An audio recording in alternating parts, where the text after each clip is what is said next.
Hello, welcome to our tutorial.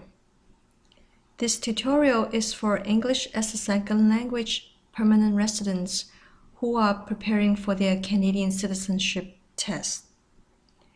Today we are going to talk about the rights of Canadian citizens. First, let's think about what does the word rights mean.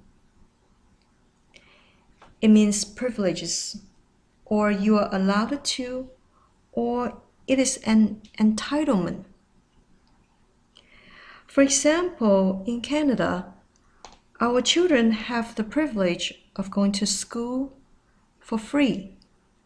So they are entitled to free education. Or we have the privilege of a democratic society. So now you might want to ask, where did our rights come from? Who decides what they are?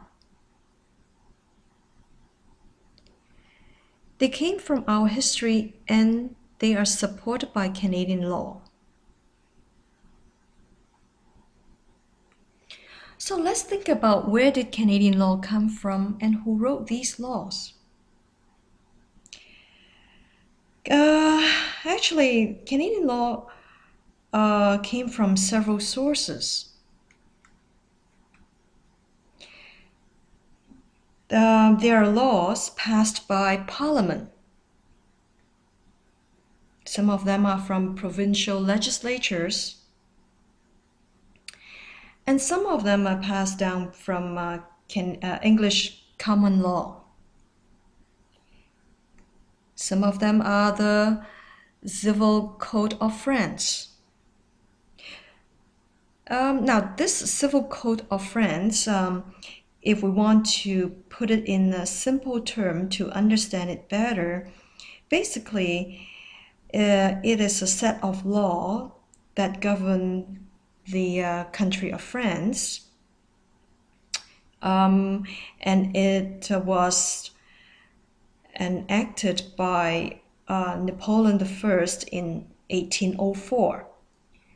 So it's part of our history.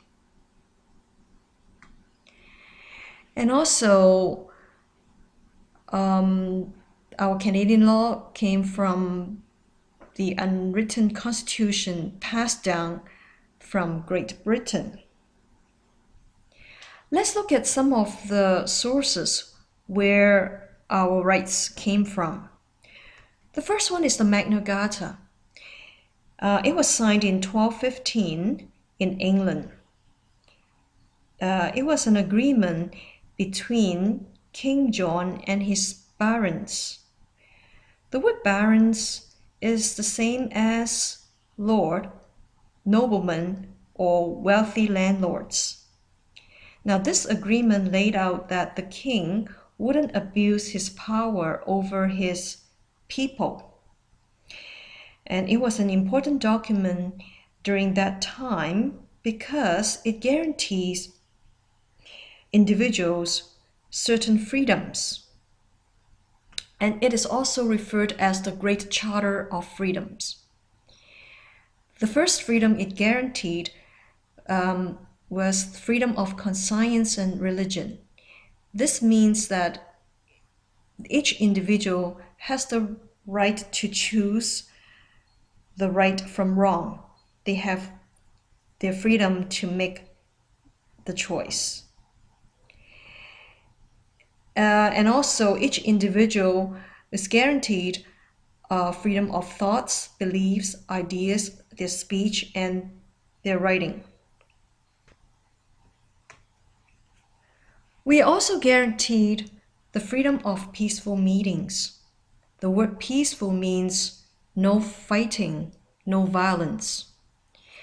The size of the meetings could be among 2 or 3 people, or it could involve a large crowd. It could be up to thousands of people. But as long as there's no fighting, we are allowed to sit together and discuss matters which are important to us. The last freedom that we are entitled to is the freedom of association. This means that we have the rights and freedom to choose who we want to engage with.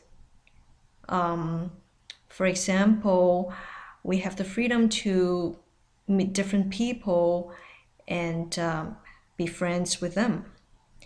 Or we have the freedom to join different clubs, associations, or organizations which we enjoy.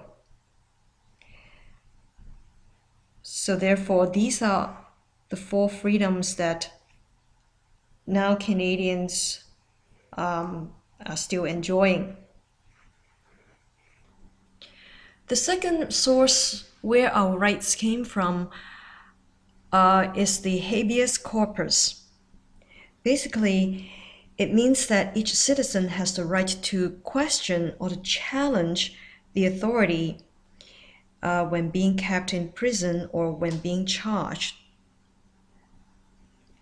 So, let's say, for example, if I were stopped by a policeman and the policeman gave me a traffic ticket, I have the right to question why I'm being charged.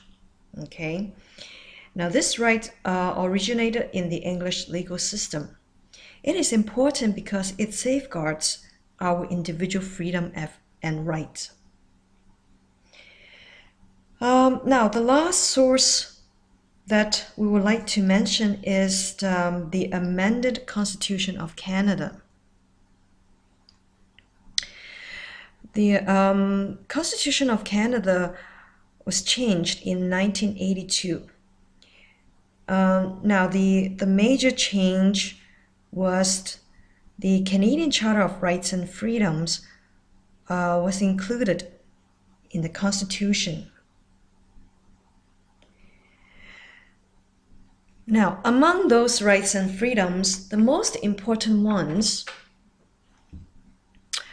are the mobility rights, Aboriginal people's rights, official language rights, and multiculturalism. Now, why is the Charter of Rights and Freedoms so important? We need to remember that it is important because it emphasizes the importance of religious traditions of Canadian society. And it is also important because it emphasizes the dignity of each individual. So therefore, we need to remember and understand what these rights are and what Canadian citizen is entitled to. So once again, where do you find these rights?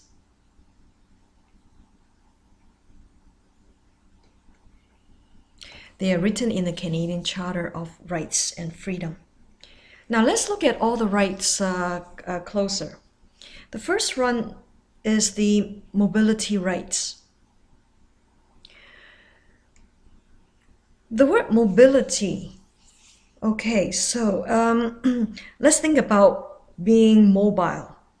Being mobile means that we are free to move around, okay? So it means that we can enter or leave the country whenever we want. It also means that we can work and live wherever we want in Canada. Canada is a big country. We have 10 provinces and 3 territories.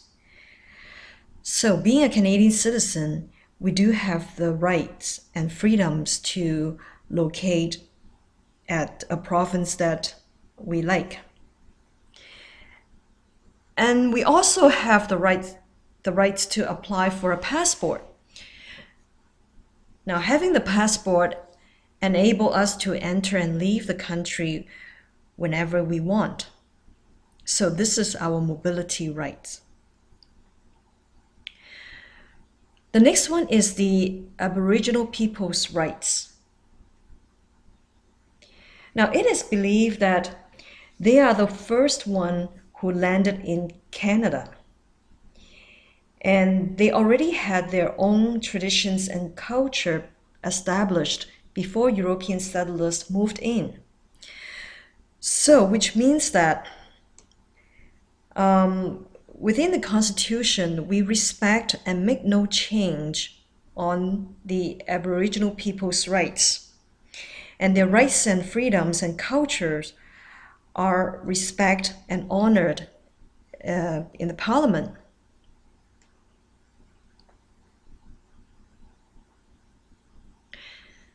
And the next right is the official language rights. In Canada, we have two languages, English and French, and they are both important at our federal government office and at the Parliament. So when you walk into a federal government office, you will always see that the signage is always in both languages, both English and French. Let's look at multiculturalism. Canada is a nation built by people from different parts of the world. So what is multiculturalism? The word multiculturalism, so when we look at it, is multi means many, cultural, traditions or heritage. Ism is a suffix means practice. So if we put the three parts together, it means to practice many traditions or heritage. So as a Canadian citizen, we do have the right to practice our own culture and our own traditions.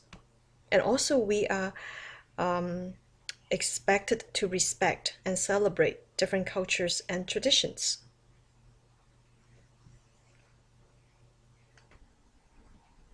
So far we have discussed quite a lot of information. Now let's review. Where did our rights originate from?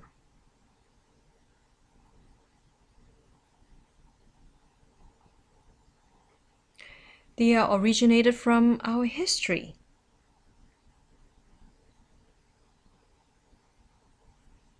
How are they supported?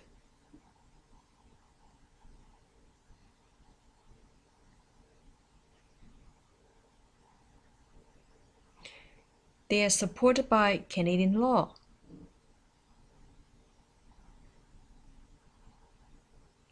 Where can we find these laws?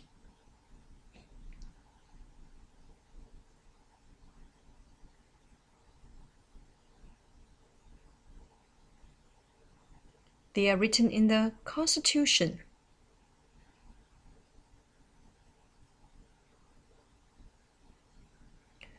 What are the freedoms we enjoy?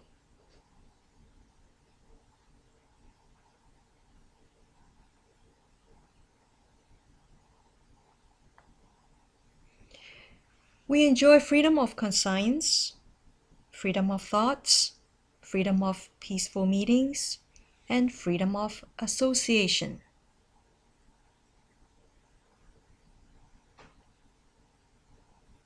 What are the rights we have?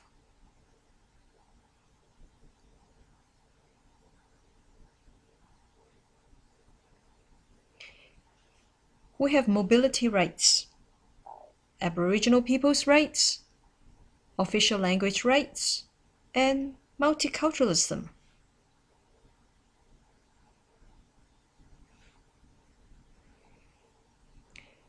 So this tutorial has covered the rights of a Canadian citizen.